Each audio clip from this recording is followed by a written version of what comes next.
और ये हमारे शंकर जी का पर्वत है कैलाश पर्वत, चैनवा लेके चल गया। शिवरात्रि आने वाला है, क्या कभी आपने गलती से अपने देश में किसी को सुना है कि हम अपना कैलाश पर्वत लाएंगे? अब मांगबे नहीं करते, ले हिम्मतें तोड़ देता है सब। कैलाश पर्वत तो उनका मेन पर्वत है, लेकिन उनको सबसे प्रिय जगह अगर कोई लगता है कैलाश, और नीचे का मानसरोवर झील।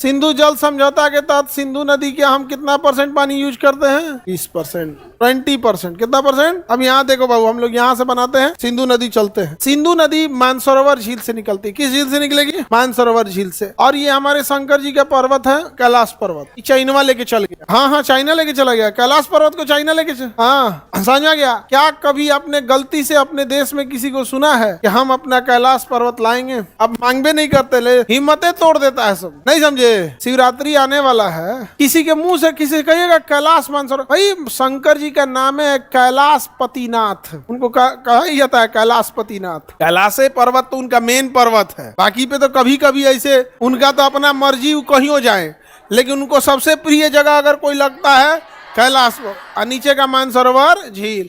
कौन ले गया? चाइना।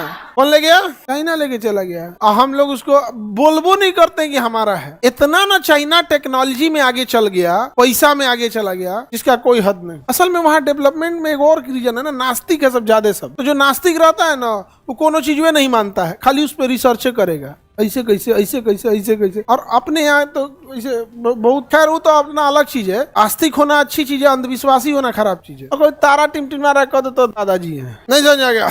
कद चांद पे कोनो ना खीर बना रहा है कोई, ऐसे चंदा मामा दूर का। तो अपने यहाँ तो ये सब चीजें भी तो ज्यादा है ना। कैलाश पर्वत कहाँ है? चाइना में।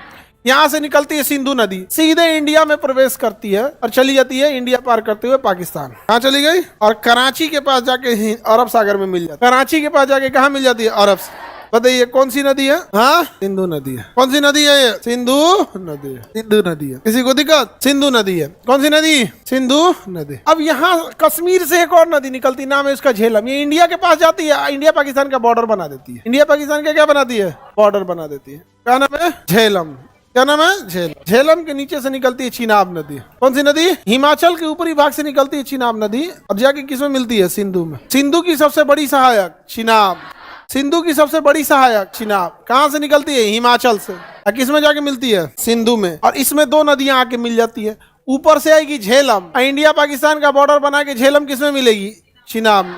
अभी भी हम इस बॉर्डर को झेलिए रहे हैं, नाम याद रखिए झेलम। हम किस बॉर्डर पे सबसे ज्यादा झेलते हैं? पाकिस्तान बॉर्डर पे। तो झेलम नदी किसका बॉर्डर बनाएगी? इंडिया पाकिस्तान।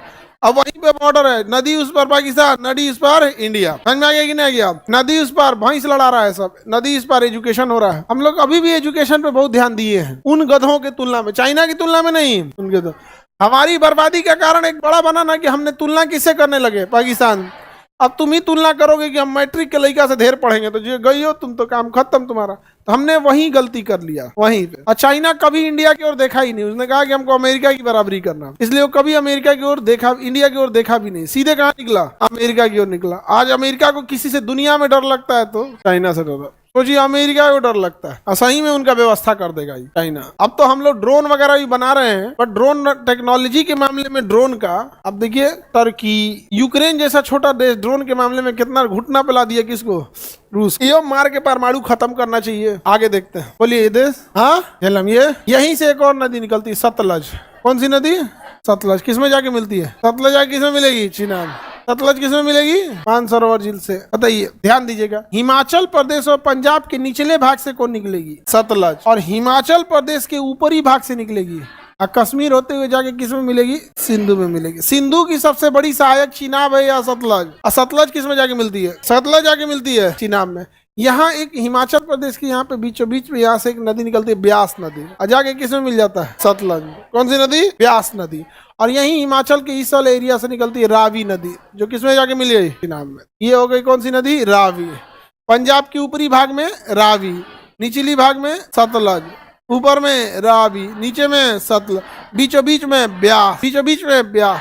सिकंदर की सेना इसी नदी को पार नहीं किया था। सिकंदर की सेना इसी नदी को पार नहीं, सिकंदर की सेना यहां से लौटी है। सिकंदर की सेना यहां से अगर हम वर्तमान भारत की बात करेंगे तो सिकंदर वर्तमान भारत में नहीं आया था, लेकिन अगर आप अखंड भारत की बात कीजिएगा तो अखंड भारत तो यहां तक था। तो हम लोग मिला जुला बोल देते हैं कि अखंड भारत भी मेरा था, लेकिन सिकंदर वर्तमान भारत पे नहीं आया था। समझ में आ गया कि नहीं आ गया किसी को दिक्कत? तो वर्तमान भारत के हिसाब से वो नहीं आया था। अच्छा, वर्तमान भारत में भी देखिए घुस गया था पंजाब में, भैया यहां से लौटा नदी के किनारे से। कौन? सिकंदर।